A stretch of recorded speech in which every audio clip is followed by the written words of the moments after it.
अस्सलाम वालेकुम नाज़रीन, महरान टीवी न्यूज़ में वहाँ के बलिकार माहिया फराशात सब खबर एक नज़र हेडलाइन ते। आज़ाद कश्मीर जे मीरपुर डिवीज़न जे 13 तकन ते आम चूंड मीरपुर, कोटली ऐं भंभर ज़िलनि में वोटिंग। पीपी ऐं नवाज़ लीग विच में मुक़ाबलो मुख़्तलिफ़ पोलिंग स्टेशन ते बदनज़मी। नवाज़ लीग ऐं पीपीए जा हामी आमू साम्हूं।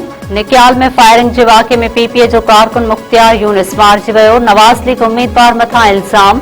पीपल्स पार्टी चेयरमैन पारां वाक़े ते ॾुख जो इज़हार। बिलावल भुट्टो ज़रदारी चयो आहे त मीरपुर में नवाज़ लीग उम्मीदवार अमीर नईम फायरिंग करे मुंहिंजे कारकुन खे शहीद कयो आहे। लाॻापियल इख़्तियारियूं किथे आहिनि?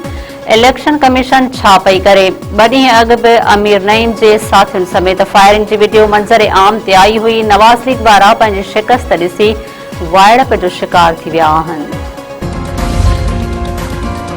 नवाज़ लीग अॻवान राणा सनाउल्ला पारां LA-10 कोटलीअ में धांधलीअ जो इल्ज़ाम। राणा सनाउल्ला चयो आहे त प्रिज़ाइडिंग ऑफिसर ऐं अमलो पोलिंग बैग समेत पकड़ियो वियो आहे। आज़ाद कश्मीर जो वज़ीर आज़म ऐं चीफ इलेक्शन कमिश्नर जांच कनि।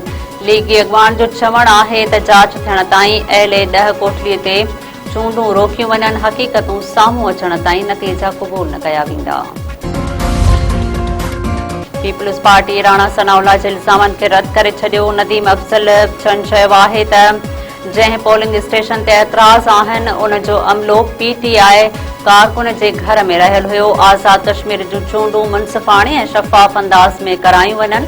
सेनेटर शीरी रहमान चयो आहे त LA-12 जी पोलिंग में हथियारबंदनि जी दाख़िल थियण जी इत्तलाउनि ते ॻणती आहे। नवाज़ लीग जे बेबुनियाद इल्ज़ामनि बावजूदि LA-10 जी चूंड अमलो तब्दील कयो वियो। नवाज़ लीग चूंड अमले खे तकरारी बनाइण जी कोशिश पई करे।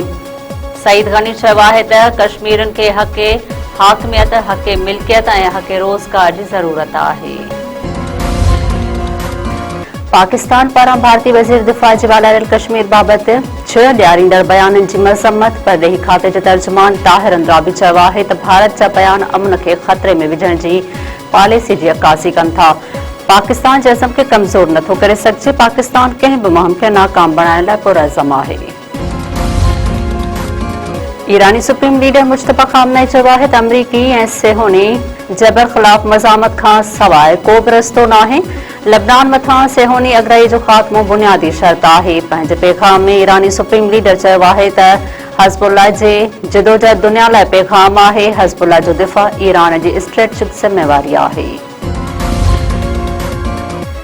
ईरान जे परॾेही तर्जुमान इस्माइल बगई चयो आहे त अमेरिका खे ॻाल्हियुनि जी बहाली लाइ दरख़्वास्त नाहे कई। ईअं करणु असांजी फितरत नाहे। सालिस असांखे अमेरिका तरफ़ां पैगाम पहुचाइनि था। फ़िलहाल असांजी अमेरिका सां का बि ॻाल्हि ॿोल न पई थिए। ईरानी परॾेही वज़ीर तर्जुमान वधीक चयो आहे त अमान सां हलंदड़ ॻाल्हि ॿोल जो अमेरिका सां तालुक़ नाहे। हुर्मुज़ जो इंतज़ाम बाबति ईरान ऐं अमान विच में ॻाल्हि ॿोल मुस्तबित रही। यूक्रेन पारां ईरानी जहाज़ खे निशानो बणाइण ख़तरनाक क़दम आहे। नार जा कुछ मुल्क ईरान ख़िलाफ़ अमेरिका जे जंग में मुलविस आहिनि। ईरान अमेरिका खे जंग जे ख़ात्मे जो तयन करण न ॾींदो। हैदराबाद जी अदालत मारिया सारियो ऐं ख्वाजा सरान ख़िलाफ़ हंगामे वारो केस दहशतगर्द रोड अदालत मुंतक़िल करे छॾियो। कंज्यूमर प्रोटेक्शन कोर्ट जे जज आमिर राजपूत पारां महफ़ूज़ कयल फ़ैसिलो जारी। अदालत पुलिस जी दरख़्वास्त मंज़ूर करे वरिती। SSP ऑफिस जे अॻूणे जूनियर क्लार्क मारिया सारियो ऐं ख्वाजा सरान ख़िलाफ़ केस में दहशतगर्दी जा कलम शामिल। मारिया सारियो ऐं ख्वाजा सरान ख़िलाफ़ SSP ऑफिस में एहतजाज ऐं हंगामे जो केस दाख़िल कयो वियो हो। टंगवाणी वेझो उन्नड़ कैनाल खे 100 फुट घारो 100 एकड़नि ते पोखियल सारियालो फ़सुल लुढ़ी वियो। पाणी घरनि में दाख़िल। ॻोठ रसूल बख़्श बैलकाणीअ वटां कैनाल खे लॻल घारो बंदि करण जूं कोशिशूं। इंतज़ामिया ग़ाइब। मुतासिर पंहिंजे मदद पाण तहत महफ़ूज़ हंधनि ते मुंतक़िल थियण लॻा। बहरान वेझो संगावती तकरार तां माउ पुट गोलियूं हणी क़त्ल। ॻोठ गुल मोहम्मद चचा में जवाबदारनि जो घर मथां हमलो। फायरिंग में औरत इनायता ऐं संदसि पुट नज़ीर अहमद चचो मारिजी विया। हिकु ॼणो ज़ख़्मी। वाक़े बाद धुरनि में छिकताइण वारी सूरत हाल।